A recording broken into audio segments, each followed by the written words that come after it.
حضرت ابو ہریرہ رضی اللہ تعالیٰ عنہ سے روایت ہے کہ نبی کریم صلی اللہ علیہ وآلہ وسلم نے فرمایا، جب نماز کے لیے اذان دی جاتی ہے تو شیطان گوز مارتا ہوا پیٹ پھیر کر بھاگ جاتا ہے، یہاں تک کہ اذان سنائی نہ دے۔ جب اذان پوری ہو جاتی ہے تو واپس آ جاتا ہے، اور جب پھر نماز کے لیے اقامت کہی جاتی ہے تو بھاگ جاتا ہے، اور جب اقامت پوری ہو جاتی ہے تو آ جاتا ہے، یہاں تک کہ لوگوں کے دلوں میں خیالات ڈالتا ہے۔ اس کو کہتا ہے کہ فلاں بات یاد کر، حالانکہ اس کو وہ باتیں پہلے یاد ہی نہیں تھی، یہاں تک کہ آدمی بھول جاتا ہے اور وہ نہیں جانتا ہے اس نے کتنی نماز پڑھی۔ صحیح مسلم حدیث نمبر 859۔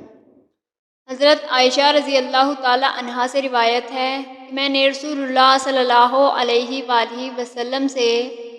حضرت ابو بکر صدیق رضی اللہ تعالی عنہ کے امام نہ بننے پر اصرار کیا،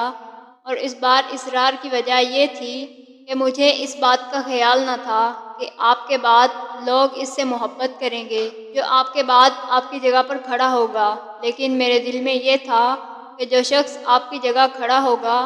لوگ اس کو منحوس تصور کریں گے، تو اسی لیے میں نے ارادہ کیا کہ رسول اللہ صلی اللہ علیہ وآلہ وسلم حضرت ابو بکر صدیق رضی اللہ تعالی عنہ کو امام بنانے سے معاف رکھیں تو مناسب ہوگا۔ صحیح مسلم حدیث نمبر 939۔